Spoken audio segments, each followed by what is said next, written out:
The Blue People game came out recently, and the 5 people who still care about Avatar are upset about it, because despite having physical copies, Ubisoft still needs to make sure that they didn't pirate the game.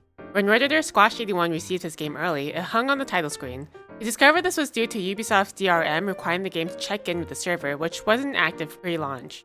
The fact that this game that has no networking capabilities whatsoever requires an internet connection to start the physical copy of the game tells me that Ubisoft is yet again sinking. Anyway, welcome to NecroNews, the show where we cover the hottest gaming news from the last week. Subscribe if you want to keep up to date with the latest news, hidden gems, and other weird stuff we find. Imagine being a game about the environment and then having servers that are constantly online. Amazing. Twitch is dying in South Korea, despite having all that Amazon money. Twitch CEO Dan Clancy revealed that they were operating at a significant loss in South Korea due to high networking fees, namely fees 10 times higher than most other nations. Numerous ideas and attempts to keep costs down have been proposed and have all failed, like Twitch's moderation. We've tried nothing and we're all out of ideas. Clancy stated that Twitch would work with streamers to help bring them to other streaming services still operating in Korea. The news unfortunately still affects people from other countries, with Twitch's help page warning streamers outside Korea may experience a change in revenue if they receive significant support from users in Korea. So the service ends on February 27th of next year, with final payouts, refunds, and offboarding petering out to June 4th. In more Twitch news, they suck at moderating their platform. More news at 9. That's it, that's the story. But actually what happened is that Twitch streamer Morkpie basically started a new Twitch meta. They're pretending that she's topless, which... is that new? No, it's not new, but it's never been so blatant. There. And unfortunately, it worked, because we all have dicks. As many people, namely people who watch VTubers for some odd reason, found Morkpie's streams advertised to them, and she has had a higher than usual view count. What? You mean VTuber fans acting like horny 13-year-olds? Nah. But anyway, what do you guys think? Is it business as usual for Twitch, or something that hits a new low for them? Let us know in the comments below. Hey, what's going on? Hey, yeah, hi. Quick update for you all. Turns out she got banned. I know, no one saw that coming. People are getting way too angry over video games. It's gonna be No Man's Land, isn't it? They have to name it that, otherwise it's a waste of a title. Yeah, it is. It's gonna be No Man's Land. No! You idiots! How dare you f that up? People have always been angry at Video Games Booster. But anyway, Nintendo of Japan has postponed the Splatoon 3 Koshien 2023 National Finals due to persistent threats. The threats targeted Nintendo employees, tournament organizers, and even some audience attendees. While the nature of the threats were not disclosed, it was probably something similar to, "I'm a Smash player and you'll regret this." Anyway, Nintendo 2024 Tokyo was also cancelled, which would have hosted Mario Kart 8 Deluxe Online Challenge's final stage and World Championship 2024. But who the hell cares about Mario Kart 8 when Sonic and All-Stars Racing Transforms exist? And that's a better game. Literally only you. The game that had so many fake trailers that everyone called it a scam actually came out. And guess what? It's a scam. The day before it was supposed to launch in 2022, however it kept being pushed back for some crazy reasons such as, "Oh no, we have to change the engine," or "The game is not meeting our quality." And at one point, the devs even asked for free volunteers to help with the game. And then the game was hit by a copyright claim this year, which saw the Steam page get taken down for a short time. It was built as a survival MMO by developer FNTASTIC. FNTASTIC? FNTASTIC. Anyway, upon its recent early access launch, everyone found out that no the f it wasn't. The day before quickly tumbled down into being one of the worst reviewed games on Steam, along with trash performance, crashes, server issues, and just straight up not being fun. Gamers noticed a distinct lack of MMO mechanics and features. Several journals reported the game played more like an extraction shooter, because everything does nowadays. Developers and publishers tend to be pretty liberal with genres, but what makes this more damning was that FNTASTIC seemingly removing the store tags, describing it as massively multiplayer, open world survival craft, and free to play. We'll give them some credit. This could be the developers panicking and doing damage control in the worst possible way, but even 3 days before launch, they released a statement that addressed the would-be haters, saying, "No, don't call us scam, we didn't take any money." We tried really hard for wheels. Game development and marketing is hard. The game's gonna be good, we promise. FNTASTIC have been quiet after launch, only talking about bug fixes.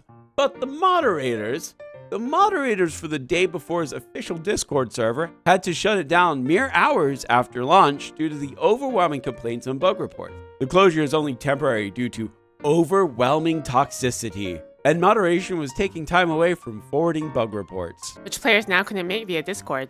Somehow, this made things worse, with moderators reportedly telling users to either following the Steam refund policy or patiently awaiting improvements. Correct quote, by the way. They're Russian. As of this video, the game's Reddit, Steam Community Hub, and FNTASTIC's reputation are all like Chernobyl right now. Oh, hey, hi, I got another update for you. Shocking, I know. Turns out that Chernobyl's gonna be just fine. FNTASTIC just announced they're completely closing their doors. They really ran off with the f***ing money. Huh. Ransomware hackers are at it again. This time they're targeting Twitch and Roblox. This time the group goes by the super cool guy name of Elfiv Black Cat. We're not elite. We're not cool. Anyway, the accounting software Tipalti was the point of breach, and the group almost immediately stated they would extort not just Tipalti, but Twitch and Roblox individually. This is seemingly a tactic to show that they can expose the data of Tipalti's other clientele. This includes GoDaddy, National Geographic, Business Insider, and Twitter, or X if you're stupid. And anyone else affected by the hack is currently unknown. As Roblox has a lot of young users, the hackers may have bitten off more than they can chew, because the second a crime involves a child, your punishment goes from jail to jail. Well, Game of the Year went to Baldur's Gate 3, which I have my own issues with, but at the same time, I understand why it won, and it deserved it more than pretty much any other game on there. However, we want to take a chance to name our personal Game of the Year. Mine is just Hogwarts by default, because I didn't play a whole lot of games that actually came out this year. Which is really funny. Bloodborne would have been your Game of the Year. Anyway, my Game of the Year is Atomic Heart, which everyone saw coming, and it's not just because of the twins. This week's Buried Alive banger is going to be a bit different than usual because we got a sponsor. We're like real YouTubers now or something. Wow. Wow. This week's Buried Alive banger is brought to you by author CJ Watson, who contacted us last month to give his book a try and to give you guys an honest review of it, no holds barred. If you're into sci-fi books, listen up because you might be interested. The book is called Beyond Conviction and tells the story about Ellie. Not this Ellie, this Ellie. And her struggle for survival on the planet of Adroa, a planet that's primarily used for farming. And it's not a great place to live. Ellie and her family are barely able to scrape by with their tiny farm with a little bit of meat on their bones. What we liked about the premise is that there's little time needed to set up the world, and lets you learn about the lore of the world with passive descriptions. For instance, the farming equipment and exosuits are armed with Gatling guns, grenade launchers, and flamethrowers. Why? Because Adroa is code Space Australia and everything will try to kill you. The real story kicks off when Ellie's family gets an unexpected windfall with their new crop, and they finally catch a big break, getting all the money they need to improve their lives. And it was honestly awesome to read and really imparted a sense of, wow, she did it, in a way that actually felt earned. And then the Space Aussie wildlife came in hard and fast, wanting blood. Also, CJ should be proud for making a seal for an automated turret. It takes a lot of skill to give a personality to an inanimate object. And on the topic of characters, the cast of characters in this book are pretty good. Ellie's siblings are cute, and their dynamics with various side characters are fairly well realized. The big of the book is the love interest. When he shows up, the entirety of Ellie's inner monologue shifts from being entirely about survival to just pretending that she isn't thirsty for him. Which is like, whatever, since it's justified from her backstory, but it just ended up feeling like a shitty episode of Degrassi when it happens, and I hope the sequel fixes that. But if any of that sounds interesting to you, you can pick up the PDF on Amazon for cheap.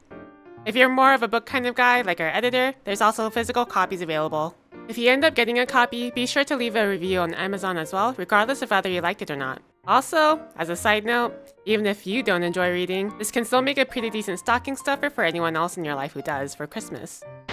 Here's the games coming out this week. There's a Toho game and House Flipper 2, so that's cool. Toho. And here's the schedule for next week. We'll be continuing Baldur's Gate, and I'll be continuing Spooky's Jump Scare over on Twitch. And that's it for this week's NecroNews. Let us know what you thought about this week's stories in the comments down below, and if you don't want to do that, tell us what you want for Christmas. And what we want for Christmas is for you guys to subscribe to the channel if you want to keep up to date with the latest gaming news. It helps us. As always, we appreciate all the support you guys have given us, despite the demonetization in our ads account getting banned again. Anyway, thank you. That said, if you guys want to support us in other ways, we do have a coffee that's linked below as well. Anyway, until next time, everyone. Bye.